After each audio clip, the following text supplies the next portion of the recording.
Hello, everyone. Am I audible? Just mic check 1, 2, 3. Am I audible?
Yeah. Thank you, guys. Thank you for telling I'm audible. So there's a delay. So YouTube has a bit of delay. So let's get started. So these are two wonderful folks. They have started a community called as Decode Engineering, and we are very welcome, pleased to welcome.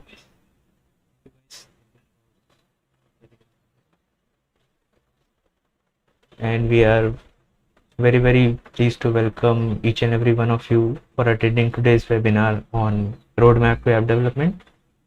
So this is a non-profit or educational committee named Decode Engineering.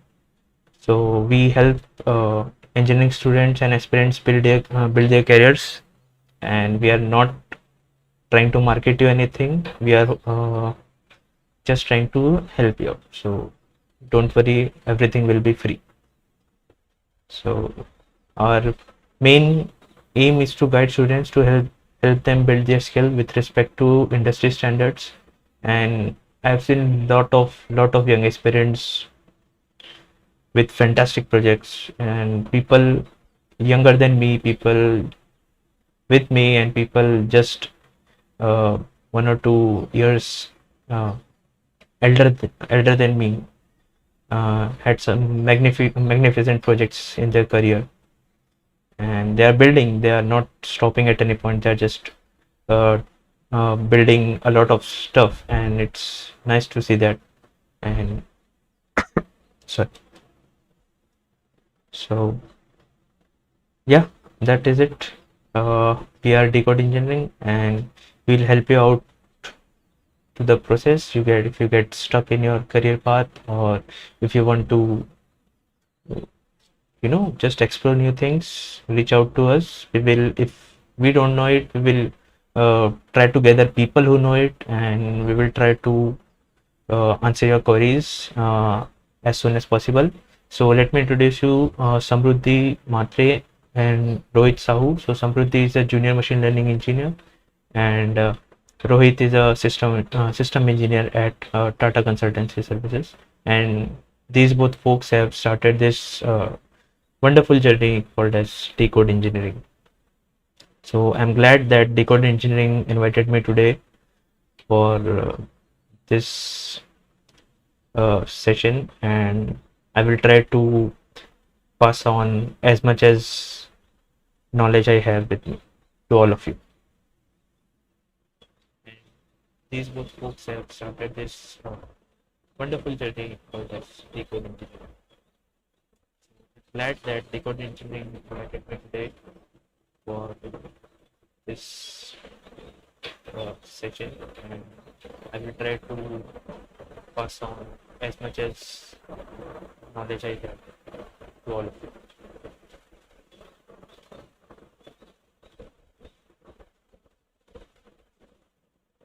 So let's get started with the roadmap to app development seminar.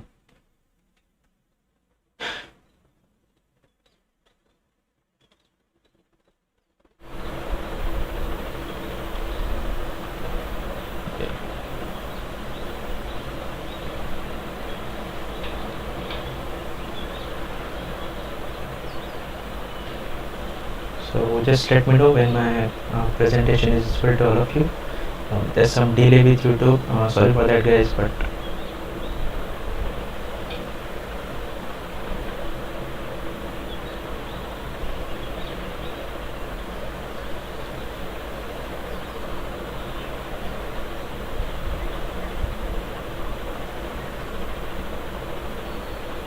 just let me know when my presentation is full to all of you. There's some delay with YouTube. Sorry for that, guys.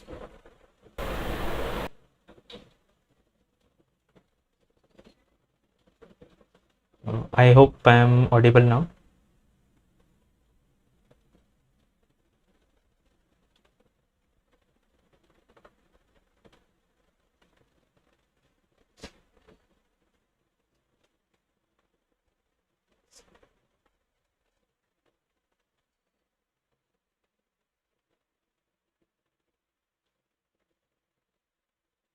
I hope I am audible now.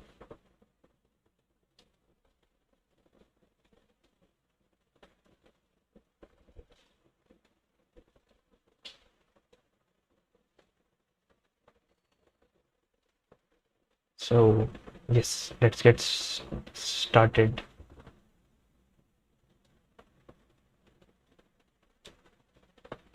So why first of all, why did we keep this webinar, and what's the main reason of keeping this webinar for all of you? So I will introduce myself later, but first I will start with the motive of this webinar. So the thing is, most of us start our app development journey, or in general basic generic programming journey, in the start of our maybe second year, third year.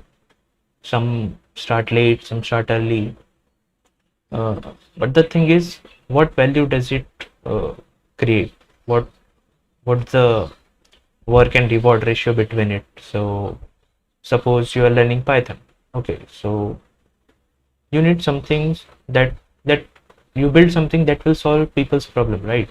Not in a mobile app, even in a generic case. If you're building something with Python, maybe it will not directly help uh, people, like if your app doesn't ships directly to the people, it will help somebody in some manner. Like if you build a framework for other developers, so they can use that framework and build the app on your framework. Like suppose, for example, Django is a framework. Okay, so when Instagram started their journey, they built their backend on Django web framework. So even though if you are a core programmer, you are trying to uh, change people's lives, and you are trying to have an impact in people's life, you need some kind of you need to have some kind of development.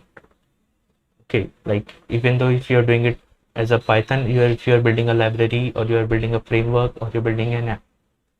Okay, so the whole motive of this webinar is to get you an exposure of how you can build apps, like what are the paths, what are different types, what are different platforms, and yeah, in general, how you can grow as an app developer. So let's check with the next slide. So who am I? So let my presentation just finish off. I have put in a lot of effort for this lame animation, but let's kick it off. So my name is Saurabh Singh. I'm a full-time engineer at TCS Tata Consultancy Services, aka TCS, and I'm a certified Apache Cassandra 3 developer, and I'm a certified Python developer, and yeah, and I like to build things with Python or Flutter, and I like my UI to be a bit crisp, so you can count me on that. So if you are trying to build an UI, and if you if you're trying to work with me on building an UI, I will be like totally into it. So that's it from me, and let's not uh, waste any time, and let's start the presentation. At any point, if I'm not audible, please let me know in the chat, or if you have any questions, just try to ping in the chat, so other people can address your queries. They are addressing your questions. So if there are questions, we will pick it up. So let's get started. So what is app development? What is the whole phenomena? Why are we in the age of this machine learning era? We are trying to build apps. Like everyone is talking about machine learning and data science and AI. So why do we need apps in this place? So first of the reason I would like to start with that app don't exist in a box, but are a representative of like vast amount of technologies that are used in today's data driven landscape. Like if you see, like what happens when you just double tap on a picture of your friend or whatever on Instagram. So what just happens? Like it's not as simple as like just you hit the like button and it just increments the like counter on the other part. So just like so there's a vast variety of technologies included in building an app. So if you are an sorry, so if you are an app developer, it's not just like you will be only sticking to one part of the app development. Like if you're an Android developer, you will be only focusing on the Android development part, and you can't say I don't care about the REST APIs and threading and all that stuff. You have to focus on that also. So moving ahead. So suppose just like our schools, where a student or two were chosen based on their skill to represent an entire class, the same way applications also stand for massive developments in field of information technology.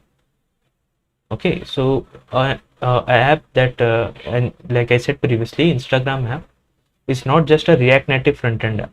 Okay, you have backend as a Django server for caching. You as Redis.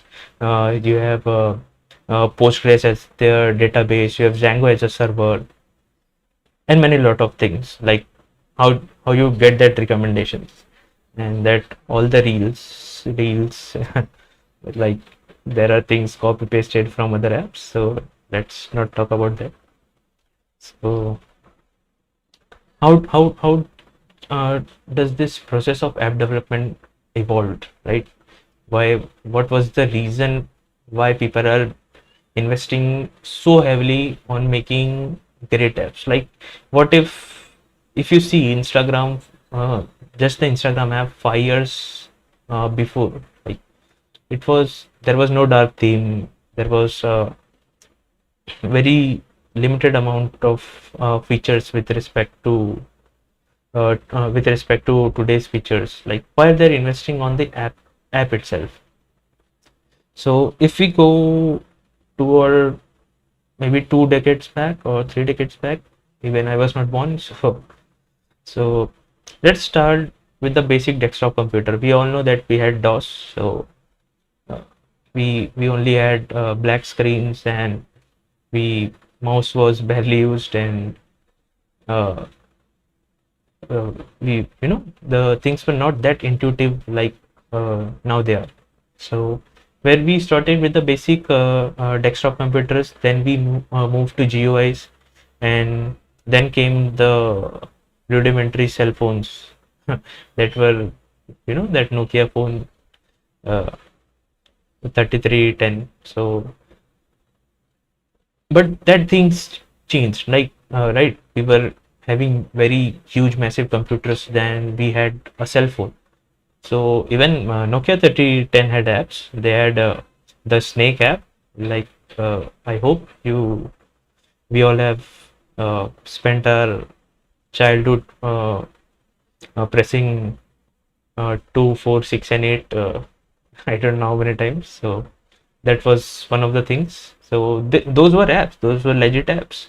Uh, just they were not as appealing as they are now, but they were legit apps.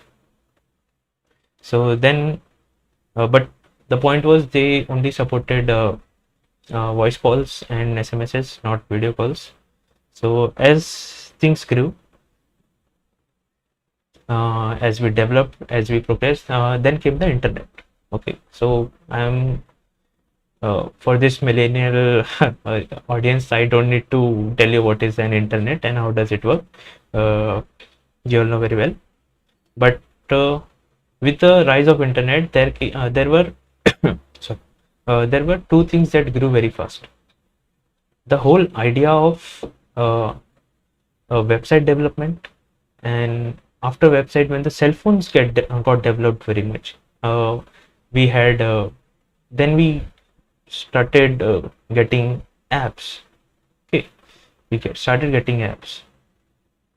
So, and now we are so much dependent on apps that even we don't we don't even take our phone and call to the hotel and say like, okay, these are my menu items and I want to get delivered. You just open an app and you just order it online.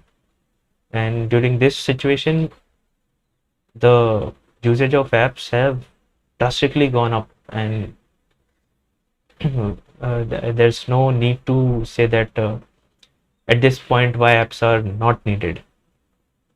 And so applications are basically the current way of mobile communication.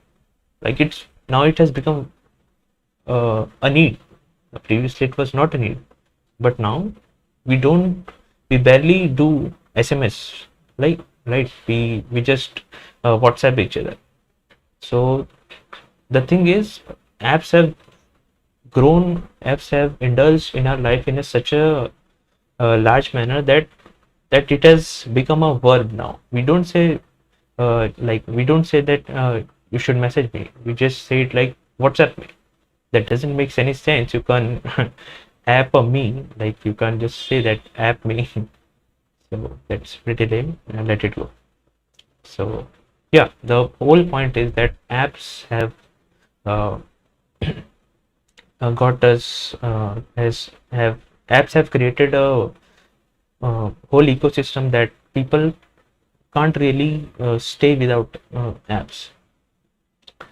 So that's why applications that perform the best are the ones that support all three platforms, like Android, web, and iOS.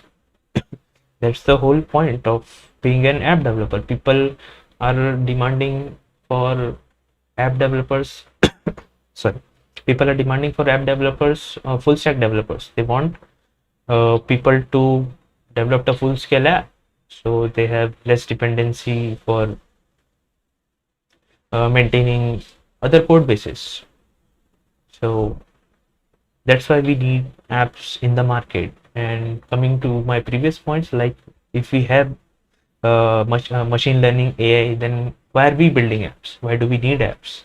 So the point is, if the app is not a single standalone entity itself. It's a combination of all these technologies. You get recommendation, that is because someone is writing ML and AI code on the other part. You get recommendations from that things. But what you use, how that filtered data, how the data that is very much specific to you comes to you, that is through apps.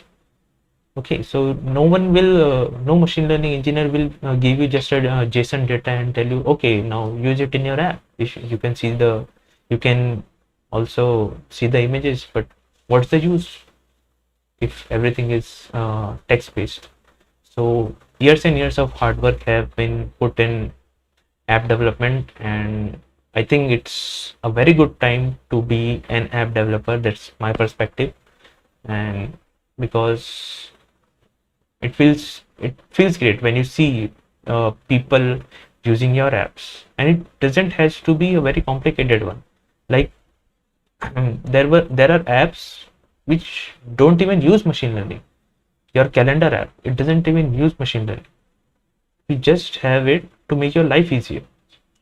So anything that makes your life easier, that can be delivered to users, or can be converted into an app, that I think that has a great potential to grow.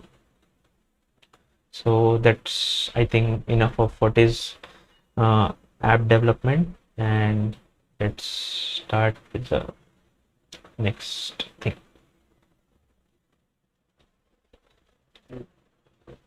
Users, or can be converted into an that I think that has a great potential to grow. So that's, I think, what is app. So the next question is why app development? At this point of time, if you see the growing market of users that are growing in this ecosystem, like now in remote areas in India, like there will be people who are having smartphones now.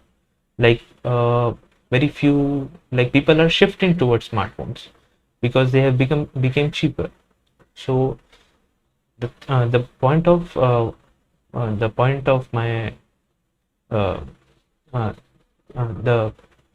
the thing what I want to say is that there is a growing market of for app developers, because the more the consumers, the more you can push your apps, like you can market your apps in these things.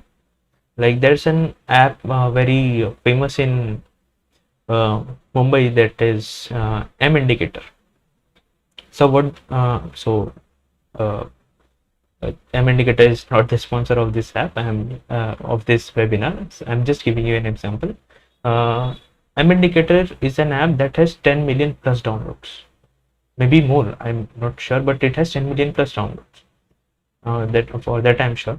But just 2 to 3 years back, that app was very simple. It just showed the timetable of all the local trains in Mumbai. Now it has added many features on it, like where is the train now, for how many time it has been delayed. But the app is very simple, and it makes the life of people of Mumbai very easy. Like every Mumbaiker who's traveling from a local train will definitely have the M Indicator app. I can guarantee you that, because you can't remember the train timings every time, right? If you miss a train, you have to know when is the next train. So sorry. So we don't need to have an app that have all the logics and all AI, ML, everything on it. If you have just an app that solves people's problem, that's it. You need to solve consumer problems. You need to find what are the needs in this time where we are at home. People heavily use Facebook, WhatsApp, all the video calls app, all that house party and apps, because people were getting bored. They needed something to be entertained. So That's one of the reason why app development at this point is necessary for me as a app developer. Plus, there will be challenges. Like there will be challenges for developing apps where you will see like uh, there will be challenges like you need to fill your property tax.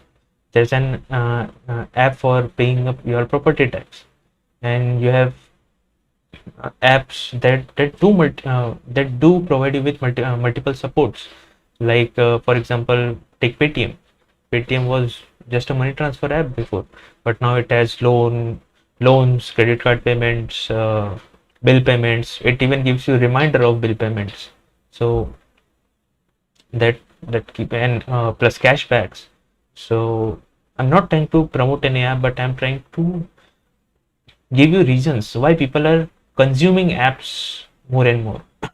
So even apps like Instagram have that feature that restrict my app usage to whatever time you like, so you don't overuse that app. So there are extents where people are just spending their time on apps because they are very much engaged, and it solves their problems. So one that's so one of the reasons why you should choose app development, and the industry is going very fast. There are people who they have their website, they want to migrate uh, their website into an app because they know once the app is installed, barely people uninstall it. You don't every time go to sorry, if you want to pay bill, you don't every time go to the website of your municipal corporation and then you log in and then you pay the bill. You have one app, you have Paytm, you just pay it. Paytm, Phone Pay, Google Pay, any app. So yeah, so these are the basic reasons why you should uh, uh, seek for app development nowadays. So as said, the smartphone users in India, the market is growing. If you see the growth in last 5 years, it's almost 450 million users have joined this. So it's potentially a market for 600 to 700 million people. Like if you have a smartphone, you will have probably, I guess, 70 to 80% people have WhatsApp in their phone. Not WhatsApp, or they will have any kind of messaging apps in their phone. WhatsApp, Signal, Telegram, rest in peace, Hike. Sorry, Hike users. So the point of my saying, of the point of me saying this is that there's a potential market of app developers for app developers in this country because we have 1.3 billion population. We have those many smartphone users. The point you find a problem to solve and you see there's no app competing to your solution, I think you will have that many potential users as you can grow. Like there was a news like yesterday there were six companies that crossed $1 billion in one day. There was Cred, there was Misho, there was Gupshup, and there was I guess I don't remember all the names now, but yeah, there were six startups that have went unicorn just 2 days before, and those are all app-based startups. What Cred does? Cred only not everyone have access to Cred. So why that kind of app is gaining so much of popularity? The main thing is the experience, the way Cred is trying to market its product, and it's gaining users. It's making the life of people easier by just paying your bills. You get rewarded just for paying your bills. So this is the problem that Cred identified, and it came up with a solution. So this is one of the reasons for app development. So next major thing is, what are the trends in app development? So Before continuing with this topic, I would sorry, I would like to tell everyone that every technology has put in a lot of effort to grow. Right? We started with websites, then then there was iPhone, then there was Android, and then apps. The market of apps started growing, right? So there are trends in app development such as hybrid app development, progressive web apps, native app development. So what are these different trends? So I will start with a native app. What are native apps? So basically, native apps are those apps which are very much platform specific. You develop those apps only based for that platforms. Like if you see the uh, previous version of WhatsApp, so it looked quite different on Android, and it looked quite different in iOS. Like iOS had that all Cupertino base style, and the Android part had all that material design styling on it. So WhatsApp had two code bases, like it still has now. WhatsApp had two code bases for the development of these two apps. So there was one WhatsApp that was only developed for Android, and there was one WhatsApp that was only developed for the iOS part. So these are known as native app development. For Android, you choose Java or Kotlin, and for iOS you choose Objective C or Swift language. So it depends. Like there are many apps that are still native because they need performance. The best performance you will gain, the best performance you will gain uh, will be through the native apps, because now one more thing is that the refresh rate of phones are getting higher and higher. There are now, if you see the Lenovo phone, it has a refresh rate of 144 hertz. So what native does it? You don't have to take care of those development things. Native does it for you.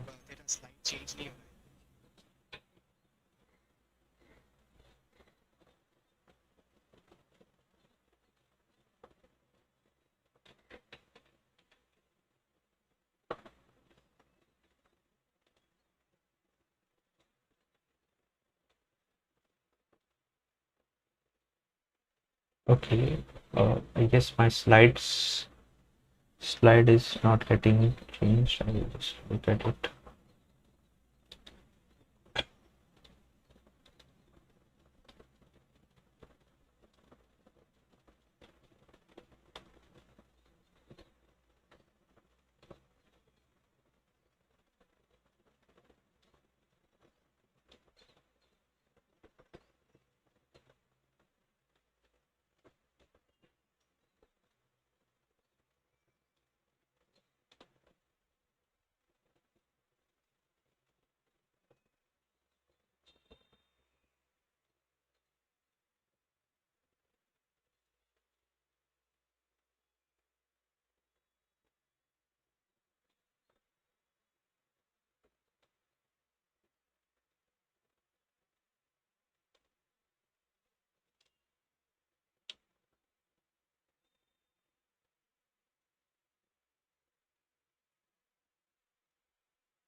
Yeah, it's visible now, I guess.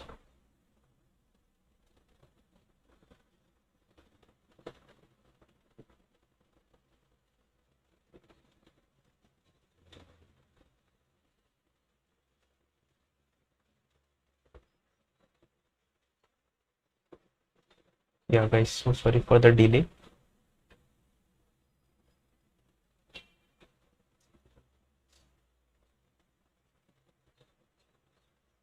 So let me just go through what. Yes.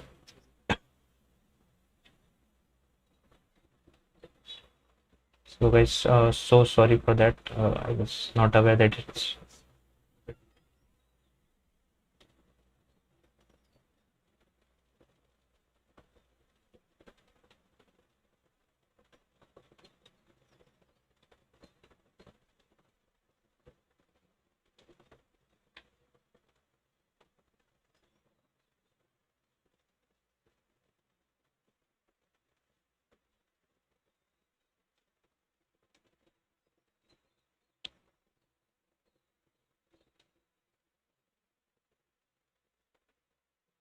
Yeah, so these were the two questions that I've covered, and we were talking about the smartphone users in India. So it has potentially grown up to 700 million people last year. So if you solve a consumer problem, you are very much consumer problem that has needs, like apps like WhatsApp. They solve consumer problems just as simple as having messages. So you can potentially grow up to 700 million active users.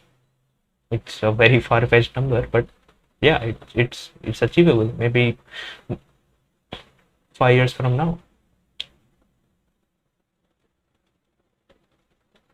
So yeah, so we were talking about the trends in app development. Just let me check everything's working now. Very far-fetched, but yeah, it's achievable. Maybe 5 years from now.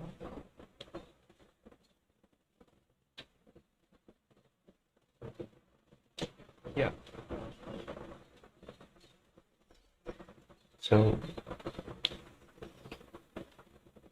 yeah, so which technology you should use? Like I explained what are native apps. Now I will explain what are uh, hybrid apps. So what hybrid apps are like? They will generally have same code base for Android and iOS, but uh, what they will basically render the UI from the uh, uh, same bridge. Like they will have like what React Native does. So okay, so what React Native does is it has a JavaScript engine in between to render all your JavaScript very much to the form of a native app. It's not completely native, but it has an interface which gives the feel that these apps are native apps.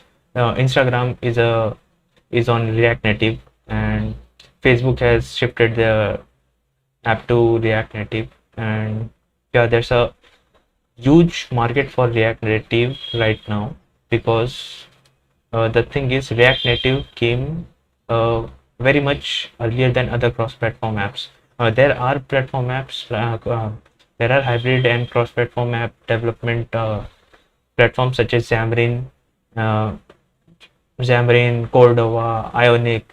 So these are just the wrapper, uh, just a wrapper around your web apps. Because the thing is, web apps gained a very much progress in styling when the CSS was introduced. So you can have you will write only once, and you will have the same code supporting different screen sizes. So these are the things that will uh, that are pretty much businesses are pushing, because they don't want new code base to be maintained. They want their existing code base to be wrapped around in some kind and put it on Play Store, so people will just download it. Next thing is progressive web apps. So what progressive web apps does is you don't need to put it on Play Store. You don't need to publish it anywhere. You just need to create a website that supports service workers. Generally, service worker supports the development of progressive web apps. So what it does, so you can install it like a very much like an app, but you don't actually render native components. If someone has some other styling for a text box or anything, you will not get it rendered like a native app on a progressive web app. So you can still install and uninstall it. You don't need to be published it on the Play Store. And there are many companies pushing their app development to progressive web apps. They also have a offline support, and yeah. And next thing is the cross-platform app development. So what cross-platform app development helps us that if you want to maintain the same code base for the user interface, you can absolutely do that.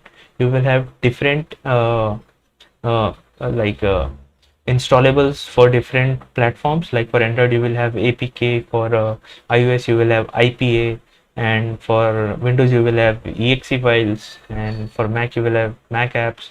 So, what cross-platform apps app development platform provide is that you can have the same functionality throughout all the platforms, but if you want, you can alter your code for a specific platform as well. Now, suppose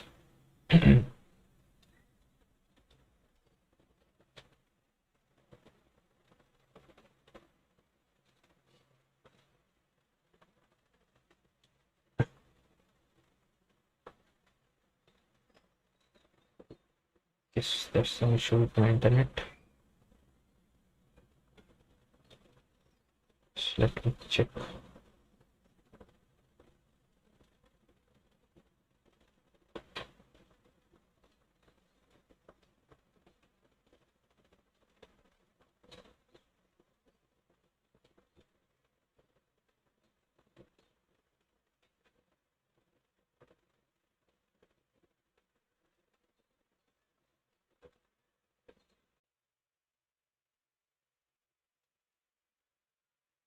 Yeah, guys, I think I'm online now.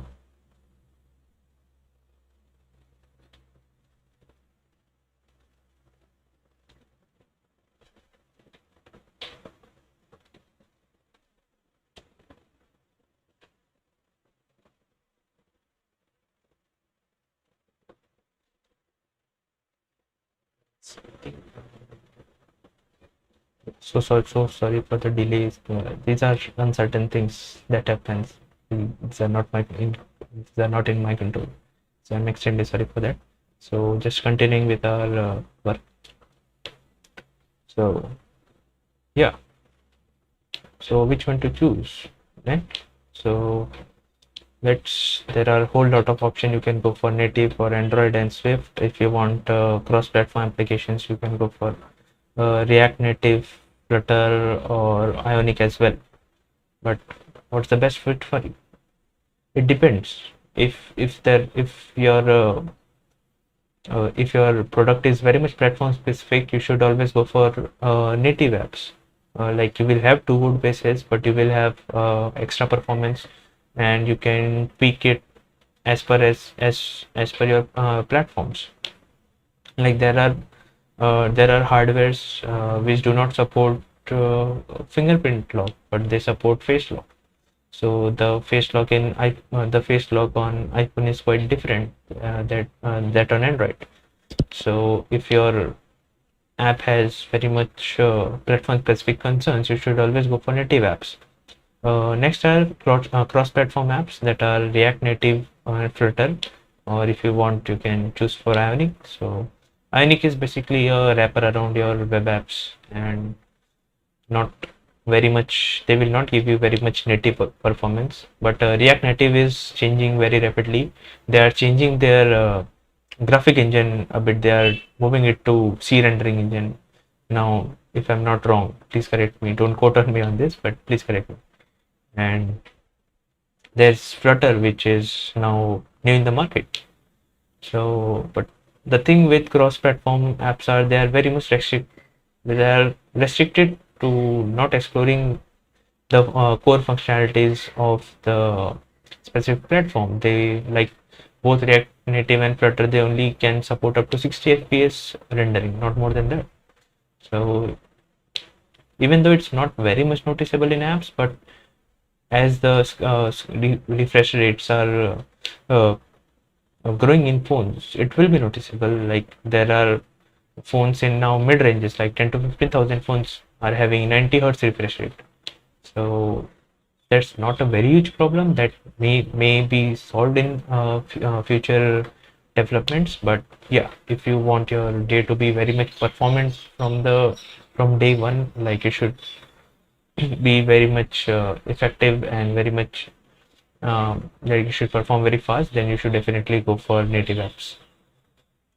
Now, since I'm a Flutter developer, I have experience in developing Flutter apps since 2018, I guess. 2018 I started my Flutter development. Now it's been almost 3 years now, and my all the hackathons that I have attended after that was basically based on developing Flutter apps. Before that, I was developing web apps. Sorry, before that I was developing web apps. So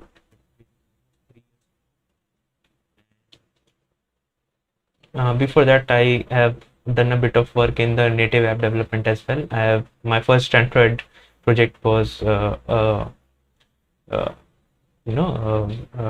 cricket counter app where you have two teams. You just uh, have toss and explore and give scores to them, and at the end it determines who have won.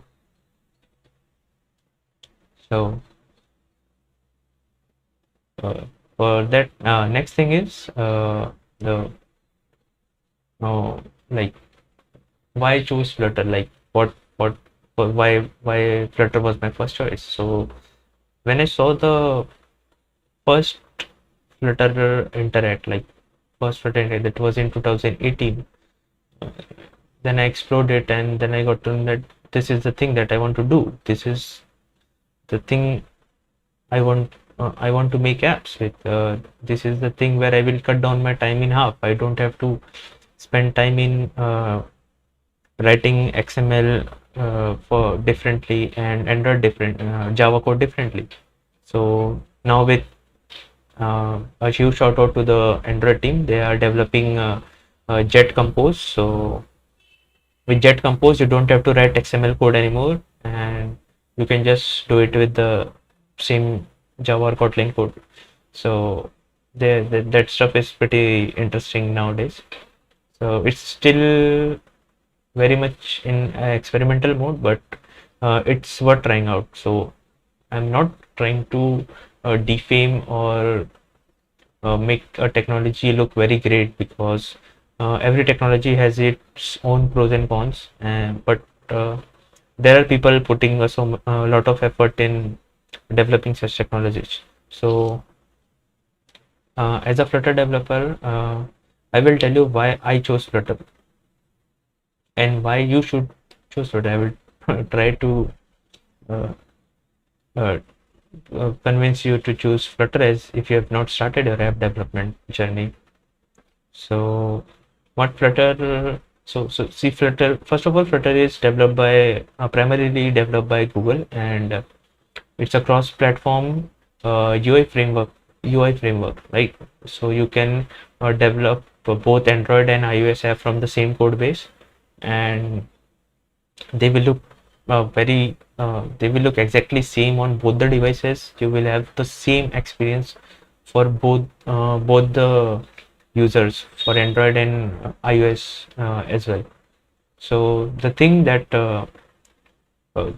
is best about Flutter is there are things that are best about Flutter is providing hot reloads, keeping all your code in a single language. Like you don't need to write XML differently, and you don't have to have Java to import your logic.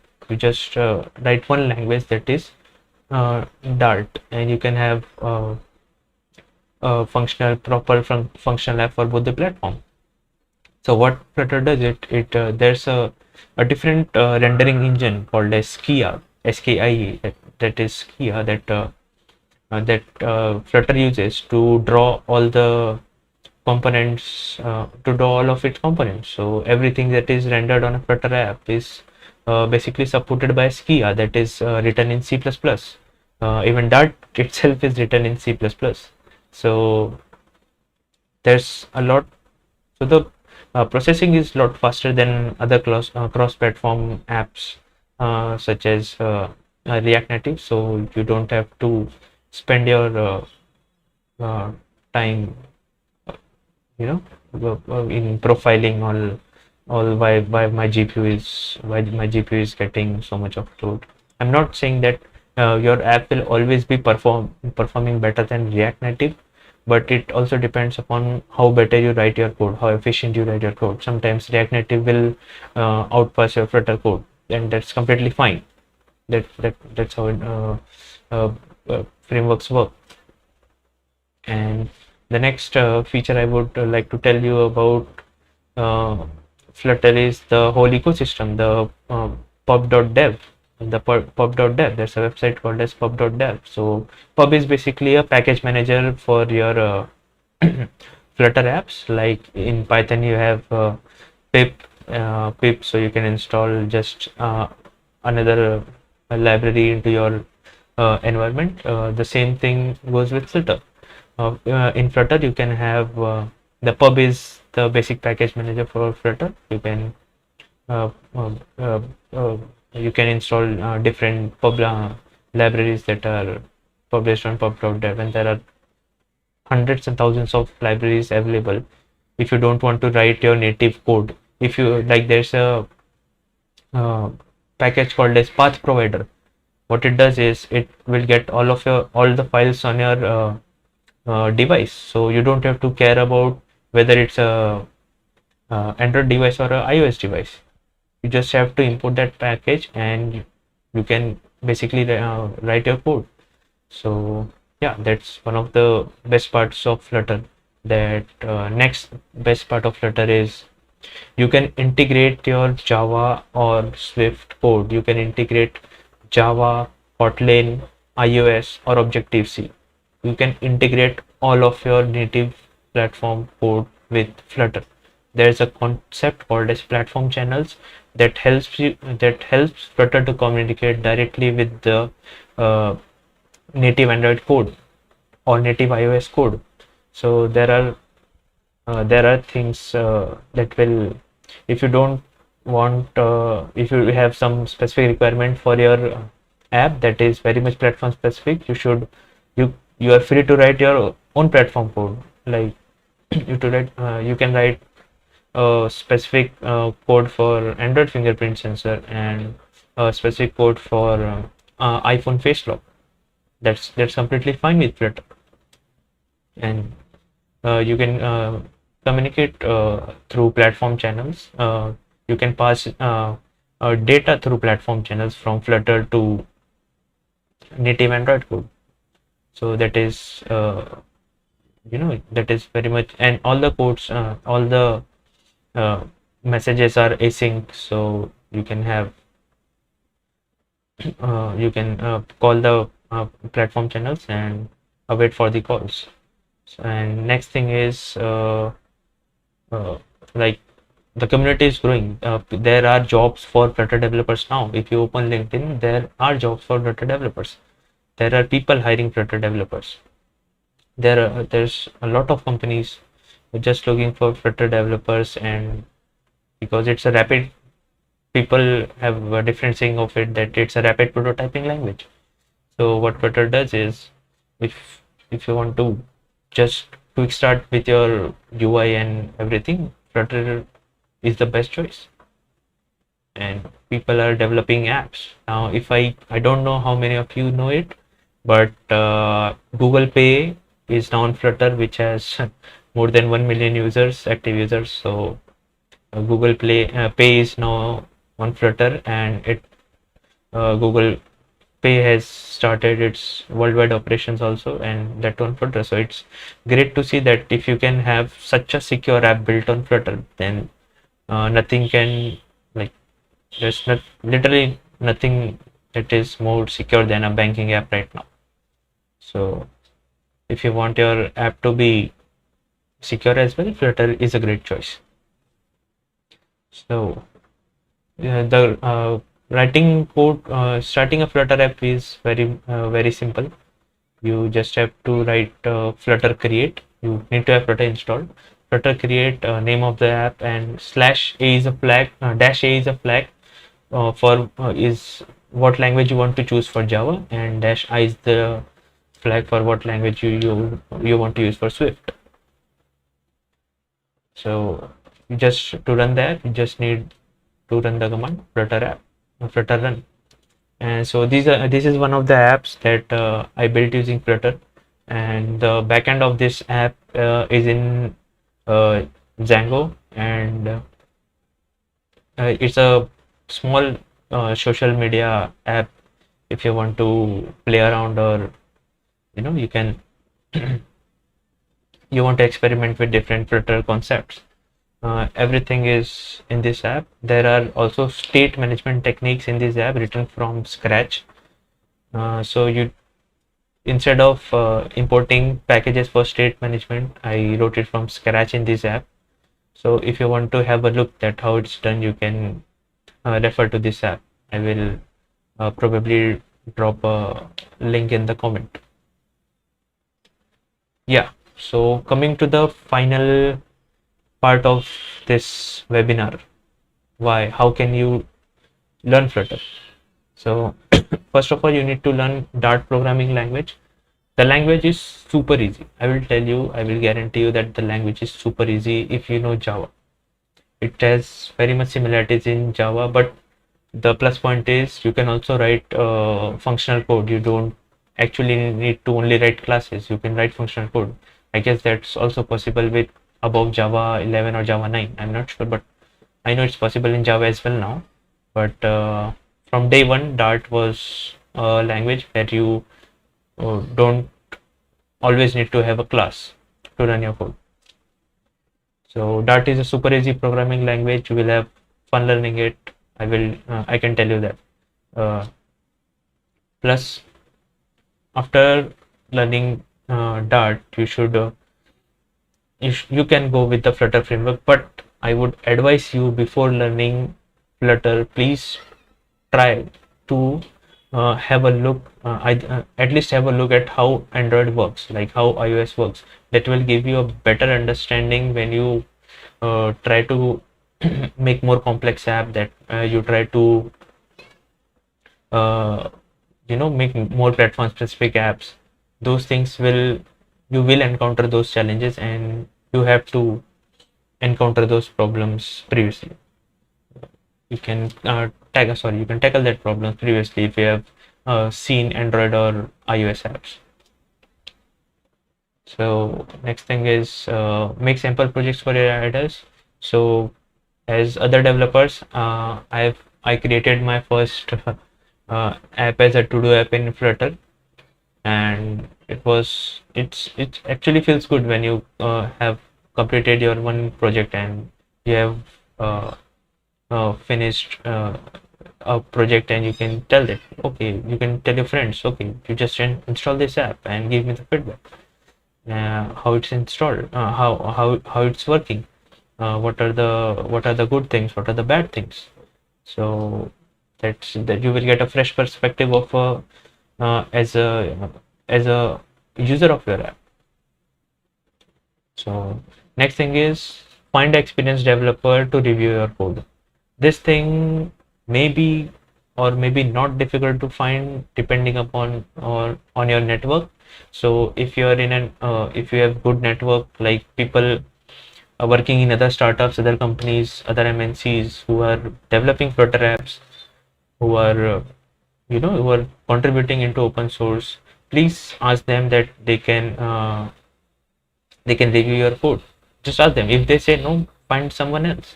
People may be busy that time, but find someone else. Someone will review your code. Do peer reviews.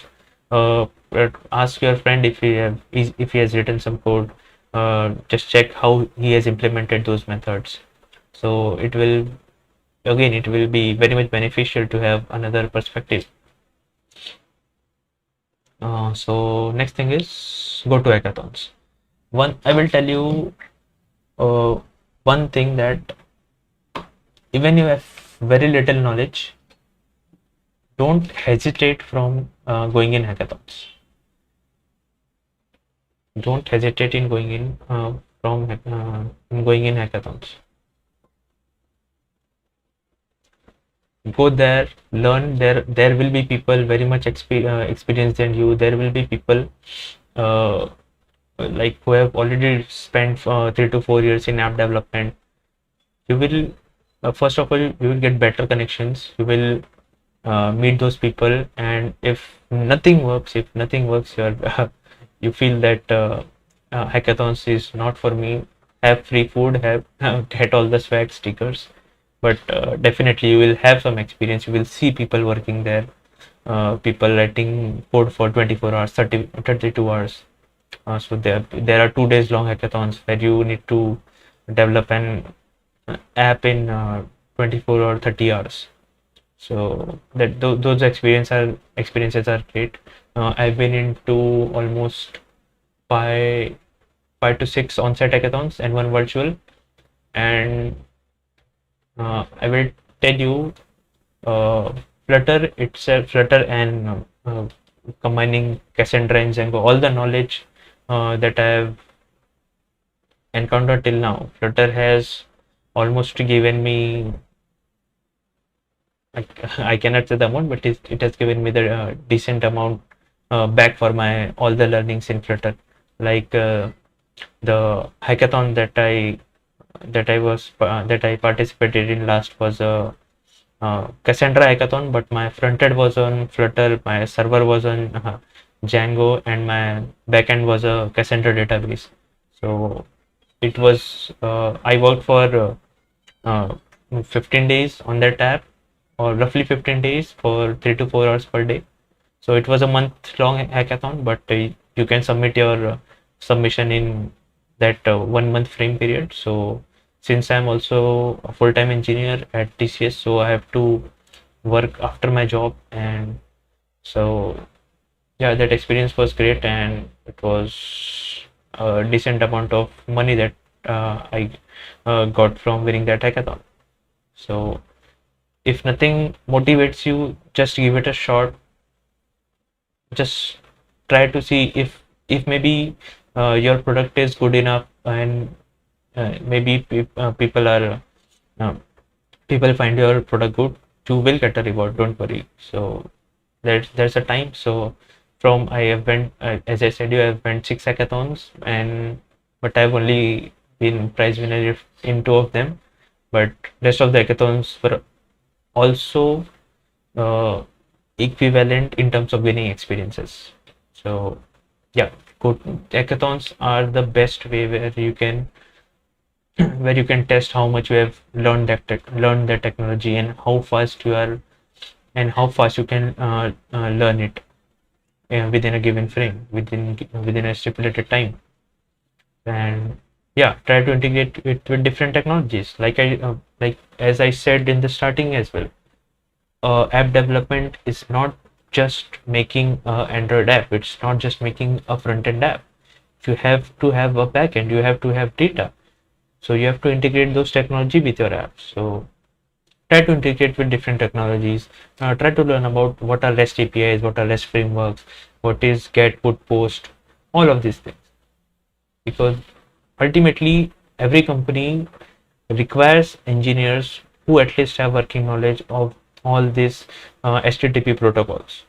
You need to have, even as a fresher, you need to have all these you need to have a knowledge about all these technologies, and try to integrate with a Django server, maybe a Laravel server or a Node.js server.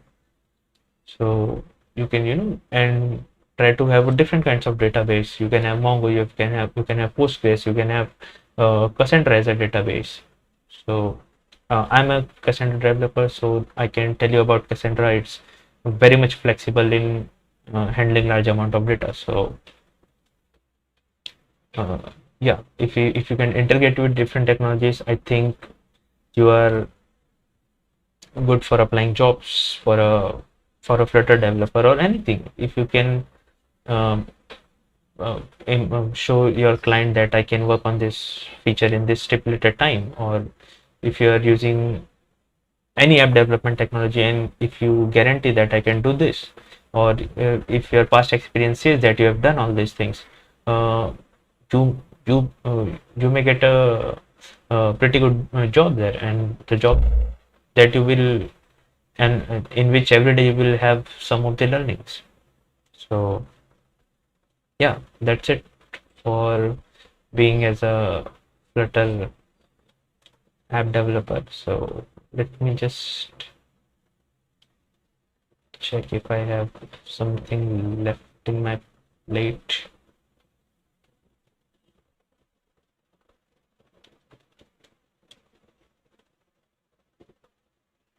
Yeah, so if I can share my screen, I will show you a demo of it.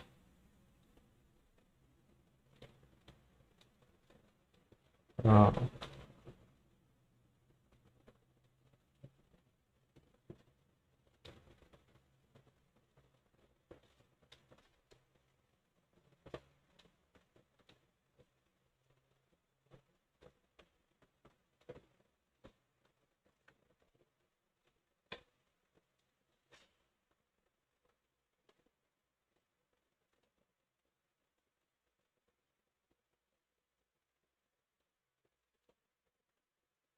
yeah, I have also got some questions lined up here.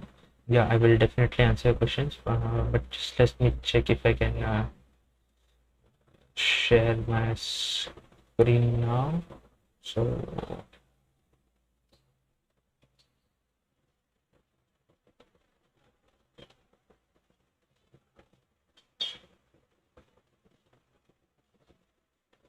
yeah, so this is one of the apps that I built for this demo. This app is made in Flutter, and as you can see, it's for Flutter Web. Since Flutter 2.0, Flutter Web is completely functional, and you can use it. And the best part is the same app looks looks very much like a normal app in your phone. If so, with Flutter, you can build responsive web apps. So one of the best YouTube channels I encountered was the Flutter Way. I'm not promoting anyone. I personally feel the Flutter Way has very good tutorials in terms of building great UIs. So if you have this, you can have different layouts for different screen sizes. Yeah. So Flutter is pretty great. Plus, if you want, so this same app can be installed as a progressive web app as well. So if you can see, so it will be a same, very much similar to the. It feels very much in terms of a native app, but you can this everything is with a single code base. You don't have to do anything extra. This is just one single code base. You can build Flutter. You can build Flutter for web as well, Flutter for specific platforms, and now Flutter also supports Windows, Linux, and Mac. So you just need to write once, and you can literally run on the devices. There's a concept called as Flutter Octopus. What it does, from if you run the app once, it will run the app on each and every connected platform. So yeah, these are one.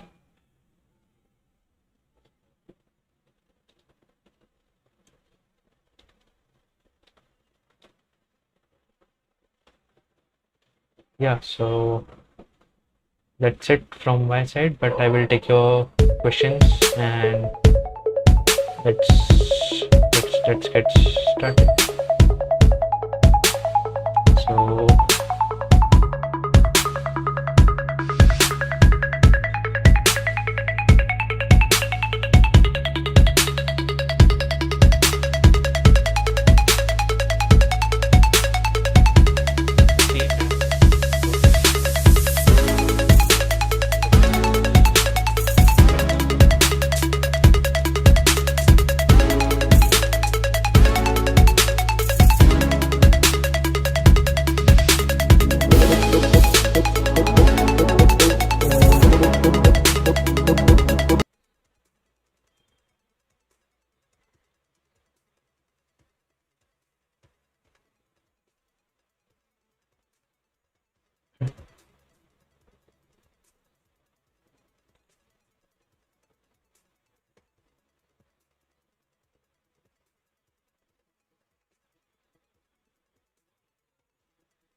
So let's take up all the questions. And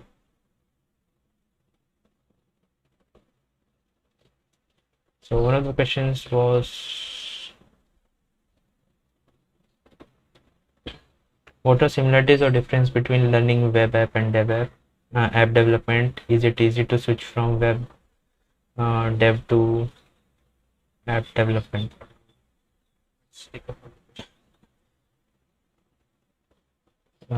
So see, learning web development and app development is quite different. Different in terms of, if you are learning, suppose if you are learning React.js, for that thing uh, you won't be you won't be learning uh, like native code. Like you don't need to learn native code. So even with the uh, I can say, even with the technology that you have learned for web, you can you can always migrate to app development. So you don't specifically need to learn app development. Uh, you don't specifically need to learn app development just because everyone else is learning it, or if you're not very much into it. So plus, so the next part of this question was, is it easy to switch from web development to app development?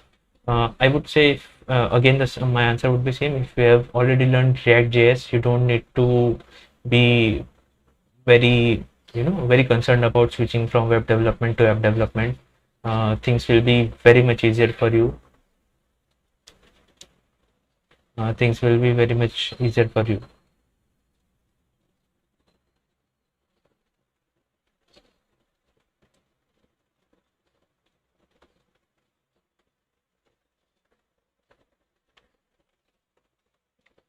So I don't know why chats are disabled for now. Very much easier for you. So if you guys can just enable the chat, it would be easier for people to directly communicate.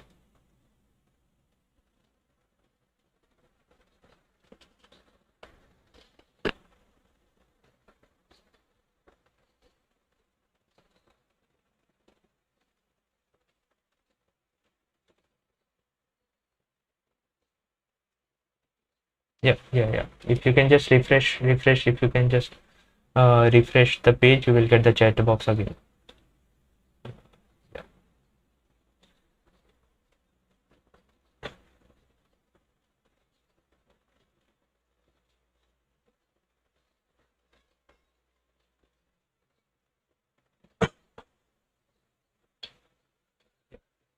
You can just refresh, if you can just refresh the page, you will get the chat box.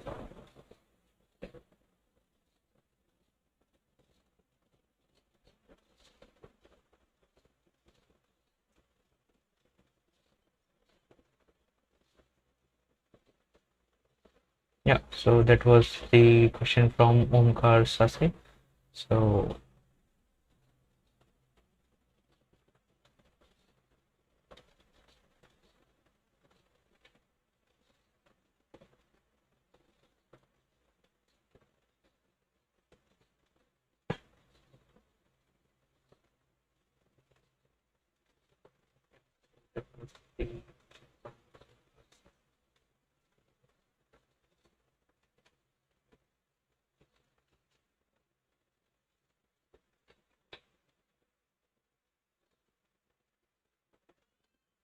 So if you have any questions, please let me know. We will have a timer of 5 minutes. Yeah.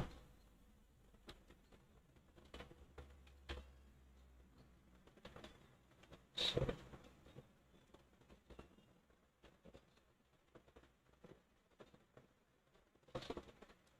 if you have any questions, please let me know. We will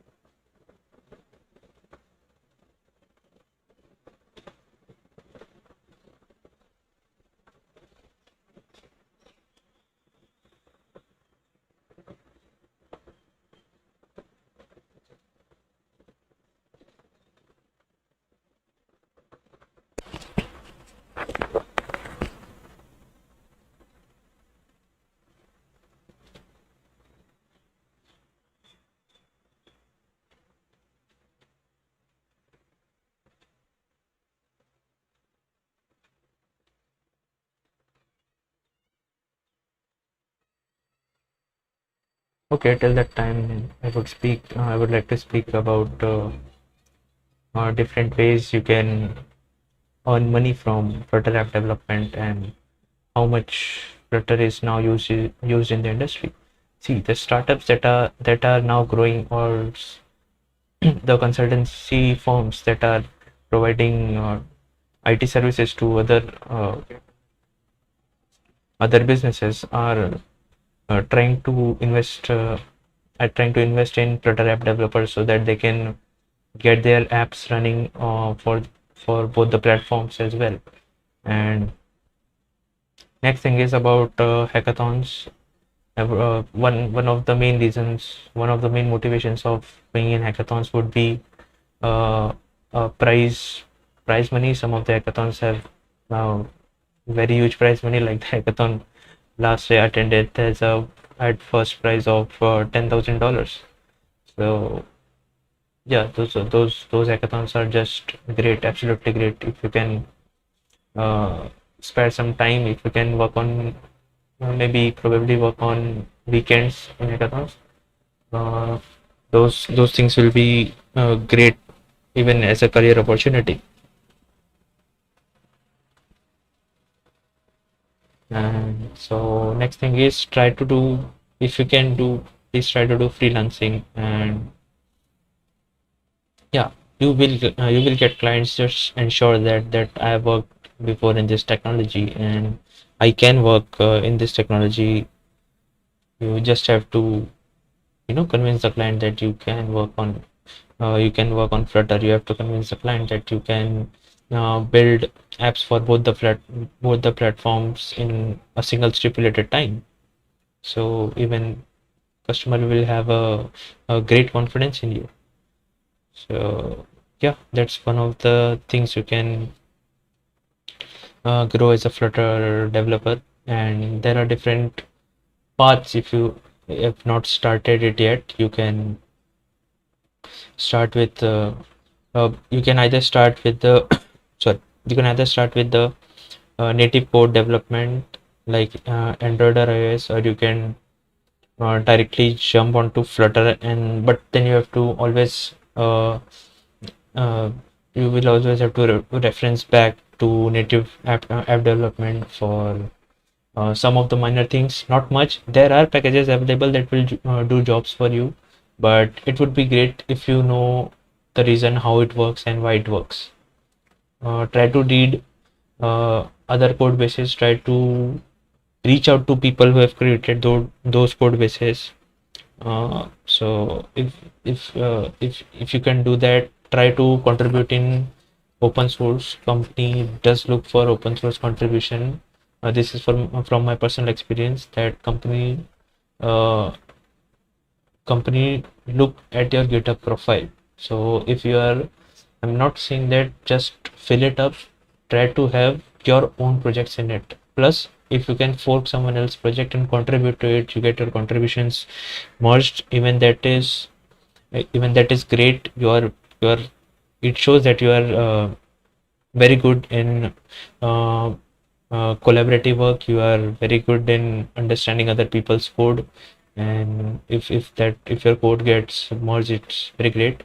I have my friends uh, have their code contributions in GSOC as well. So I was lucky enough that I had exposure to all of these people. Like they were really helpful. And again, like, we have 1 minute left, so I would request, if you have any questions, just let me know, or you can find me on GitHub, I guess.